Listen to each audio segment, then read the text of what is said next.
Tell me first about the task force itself. Um, who makes up the task force and how widespread, how far reaching does it go? So our state DTFs are 19 separate state drug task forces. So they're all run by mostly prosecutors, sometimes ran by sheriffs, sometimes ran by chiefs of police, but they are the backbone to drug enforcement in the state. They're not just the front line at times, they're the only line. So last year, tell me about the process itself. It's a 3-month operation. What happens during that 3-month time, and then how did it end? Well, when I started my tenure here as the state drug director, I got all our task force commanders together, and we just said, "Hey, what's our biggest problem? What do we need to concentrate on?" And methamphetamine is still the biggest problem in the state, but methamphetamine has ruined a lot of lives, but fentanyl is taking a lot of lives. So we want to address fentanyl, and we want to address the opioid problem. That was our main focus on Operation Task Force. So that's how it all began, and then we kind of all put our heads together and started working together, and the results I'm very, very proud of.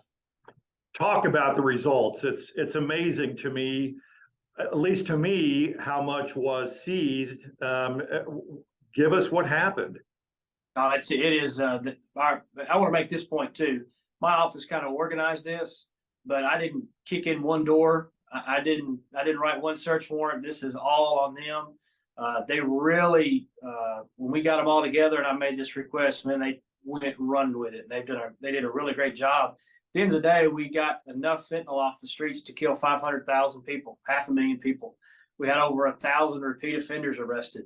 So just as a former chief and a former drug task force agent myself, really, really proud with these results. Really, really, really happy with them. Do you think people are surprised to know that there is that much just in Arkansas as far as the amount of fentanyl, methamphetamine, that sort of thing?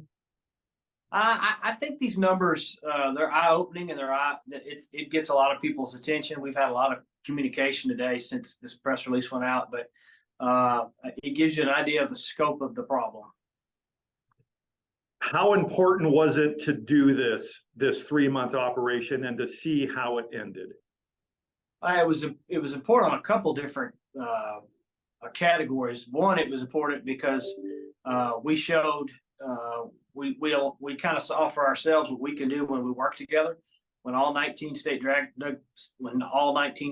task forces work together and we share information and we meet and we realize we're all here for one common goal, we're going to keep getting better. There's going to be more operations. If you're a drug trafficking organization in this state, if you're coming through this state, you need to understand that this is not the last one. There will be more operations. So you should be worried and concerned if you make your living selling poison and garbage to our children and in our communities. That was my next question. What does the future hold for these drug task forces? Well, we're gonna meet again. We meet fairly regularly. We're spread out all over the state, so not as regularly as I'd like. But we have another operation plan. I'm not going to get into that, obviously, but actually we have another operation, a third one planned after that one. So we're going to stay busy. We're going to stay active, and we're going to press the fight. Were you surprised by the amount that was seized? No, I wasn't particularly surprised. I knew how hard they were working. I knew how important this was to them. And so I knew our results were going to be really, really well. To me, it's just what happened just in this one is remarkable. It was remarkable. The numbers were great. Like I said, it didn't surprise me, but this was our first one. So we're going to get better and better and better, and we're going to continue to work together and take a team focus on this. And so we're looking at some of our stats and numbers. We do a quarterly report. Our first quarter report was through the roof. You can have access to that if you want it. Our second quarter report was even more.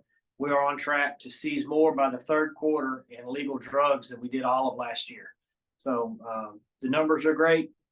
It is astounding, but we're going to keep pressing the fight, and we're going to take it to them. It's got to be satisfying knowing how many lives were saved with that amount of fentanyl taken off the street. It is rewarding. It's also rewarding to make that many arrests of repeat offenders. That's, people might not understand this, but drugs drive crime, theft, murder. I mean, I've interviewed hundreds of convicted murderers in my career, and 90% of them are drug related, either drug deal gone bad or drugs played some nexus in the issue. Sexual assaults. I don't know how many. I mean, I've interviewed hundreds of people convicted of sexual assault.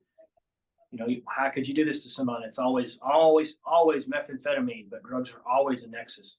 So you take that many repeat offenders off the street, and you don't know what the ripple effect of that is, but we know it's positive. All right, I sure appreciate your time. Congratulations. Look forward to more success as these things happen. Thanks, man. We do too. I appreciate you.